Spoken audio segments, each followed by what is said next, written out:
వేదికమైన ఉన్న పెద్దలందరికీ పేరు పేరున నా ఉదయపూర్వక నమస్కారాలు. నా ముందల చాలా మంది మాట్లాడారు.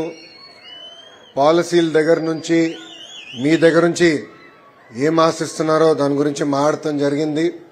నేను మళ్ళీ అది రిపీట్ చేయదలుచుకోలేదు. నేను ప్రత్యేకంగా కొన్ని విషయాలు మీతో చర్చించడానికి ఇక్కడ వచ్చాను. నాకు శాప్ చైర్మన్ గారు రవినాయుడు గారు మెసేజ్ పెట్టి ఇట్లా నేషనల్ స్పోర్ట్స్ డే ఉంది, మీరు రాగలితే బాగుంటుందని కోరినప్పుడు నాకు అనేక కార్యక్రమాలు విశాఖపట్నంలో ఉన్నా కూడా లేదు, యువకులతో నేరుగా నేను మాట్లాడాలి, వాళ్ళు ఎదుర్కొన్న సమస్యలు తెలుసుకోవాలి, ఒక స్పోర్ట్స్ అనేది గ్రాస్ రూట్ మూవ్మెంట్గా ఎలా ఏర్పాటు చేయాలి అనే దానిపైన తెలుసుకునేదానికి ఈరోజు నేను మీ అందరి ముందర నిలబడటం జరుగుతుంది. పెద్దలు రాంప్రసాద్ రెడ్డి గారు ఆయన ప్రసంగంలో చెప్పారు, మేమందరం కూర్చుని కేబినెట్ మీటింగ్లో స్పోర్ట్స్ గురించి చాలా చర్చించాం. గౌరవ ఉప ముఖ్యమంత్రి గారు పవనన్న గారు కూడా చాలా స్పష్టంగా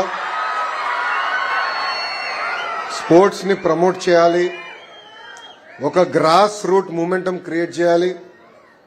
ఇప్పుడున్న పిల్లలందరూ ఎక్కువ యూట్యూబ్కి, ఇన్స్టాగ్రామ్, చెప్పమంటారా లిస్ట్ అంతా, టిక్ టాక్, పబ్జీ, ఈ అన్నిటికీ అలవాటు పడి అనేక వ్యసనాలు కూడా వస్తున్నాయి. దానికి ఫుల్ స్టాప్ పెట్టాలంటే ఒక గ్రాస్ రూట్ మూమెంటం అనేది క్రియేట్ చేస్తేనే సమాజంలో మార్పు వస్తుందని బలంగా మేము అందరం చర్చించాం, నమ్మాం.